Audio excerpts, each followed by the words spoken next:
সামনে বিস্তৃত জলরাশি, পূবালি বাতাসে জল তরঙ্গের ঢেউ। সেই ঢেউ এক পলকের দেখায় যে কাউকে কোনো এক অচিন দেশে ভাসিয়ে নিয়ে যাবে। কিন্তু এত সুন্দর যে জলরাশি, তার ভেতরটা যেন করুণ গল্পে ঠাসা।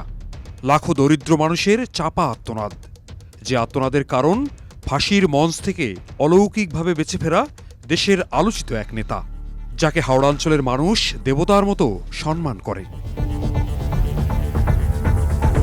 শুক্রবারের এক তপ্ত দুপুরে ডিঙ্গাপোতা হাওড়ে গোসল করছিলেন প্রায় ৭০ বছর বয়সী বৃদ্ধ মোহাম্মদ মাসুক আলী।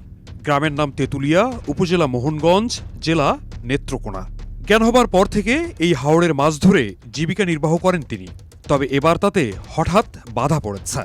ফলে সংসার কিভাবে চলবে এই চিন্তায় ঘুম নেই এই বৃদ্ধের। দল হাওড়ে গেছে, তারাই মানে মাছ ধরবার দেয় না। আর মাছ ধরতে আইলেই পুলিশের টানে ডাল ধরাইয়া মানুষের ধরাইয়া লয়ে জায়গা। মানে যারা এখন ক্ষমতায়, মানে বিএনপি নেতারা ধরাই লয়ে জায়গা, জাল টাল নিয়ে যায়। লয়ে যায়। তেঁতুলিয়া ঘাট থেকে কয়েক কিলোমিটার দূরে ডিঙ্গাপোতা হাওড়ের মাঝে ছোট্ট এক গ্রামীণ বাজার ঘাটলাজুর। ইঞ্জিন নৌকায় পৌঁছাতে সময় লাগে ১ ঘন্টারও বেশি, যেন বিশাল সমুদ্রের মাঝে এক টুকরো দ্বীপ। বর্ষায় এই বাজার হাওড়ের মাছের চাপে সরগরম হয়ে ওঠে। কিন্তু বাজারে গিয়ে দেখা গেল উল্টো চিত্র। সবার মুখে হতাশার সুর, কারণ হাওড়ে নামতে পারছেন না জেলেরা। নামলে জাল কেটে দেয়া, মামলা, হয়রানি, এমনকি নিরীহ জেলেদের ওপর গুলি পর্যন্ত চালানো হচ্ছে বলে অভিযোগ সাধারণ মানুষের। গরিব মানুষে মাছ মারিয়ে খাইতে পারে না, হয়রানি করতেছে, জালগুলো ধরে ধরে নিতেছে গা। যারা আছে না এলাকার, এরা সীমানার বাইরেও কিছু নিষেধাজ্ঞা দিতেছে জেলেরারে, বিশেষ করে জেলেরা এই জন্য একটু সমস্যা বেশি বুক করতেছে। এমন 100 করে আনছে, আরো 300 করলে সীমানা। আন্ডারে নৌকা লইয়া যাইতে গিয়ে আন্ডারে বাধা দেয়, কয় বিলও আসতে পারবে না। এটা কি পুলিশ নাকি? পুলিশও দেয়, আমরা লোকাল নেতারাও দেয়। নেতারাও দেয় কি? নেতারা কেন দেবে বাধা? নেতারাই তো দেয়। আন্ডারে শাসাইতেছে, নাই এদিকে আসবে না, ওই দিকে যা। তখন তো আমরা ঘরে বসে এত বান্ধে বসে থাকার লাগে। আমরা গরিব কাঙ্গাল মানুষ, আমরা কিনোভাবে যাইতে পারি না কিনো জায়গায়। তা জাল সুতা করলে আমরা ধরে নিয়ে যাই। এই নদীর মাঝে আমরা দুটো একটা মাছ ধরে খাই। এই নদী তো এখন প্রশাসনে নিষেধ দেওয়া হয়েছে, এখন মারা যাবে না মাছ। আমি শুনলাম যে মামলাও দিছে অনেকের নামে, এটা কি সত্য? এটা আমরা ডিঙ্গোতা মামলা দিছে, সত্য। আইন অনুযায়ী প্রতি বছর ২৮ মে থেকে ২৯ জুন পর্যন্ত ১ মাস হাওড়ে মাছ ধরা নিষিদ্ধ করে সরকার। কিন্তু এবার নিজ ক্ষমতা বলে সেটি ৫ মাস পর্যন্ত করেছেন স্থানীয় এমপি লুৎফুজ্জামান বাবর এবং বিএনপি নেতারা। জেলেদের অভিযোগ, বিএনপি ক্ষমতা আসার পর হাওড়ের বিলগুলো ইজারা নিয়েছেন দলটির নেতারা।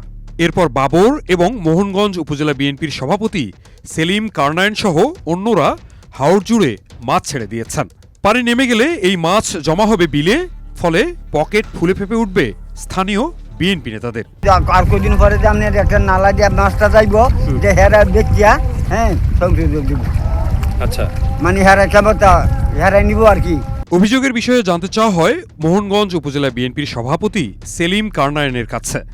তার দাবি, অন্যায়ভাবে মাছ শিকারের কারণে এমন কঠোর সিদ্ধান্ত নিয়েছেন তারা।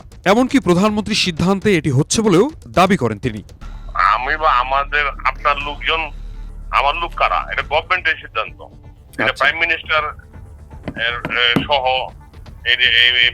মাছ নিধন করা, মাছের বংশ নিপাত করে ফেলানো, এই ব্যবস্থা হয়েছে। এটার সংরক্ষণ করা, লক্ষ লক্ষ টাকার গুণা আমাদের এমপি সব থাকছে, গভর্নমেন্ট প্রশাসন সহ এটার ব্যবস্থা করা হয়েছে।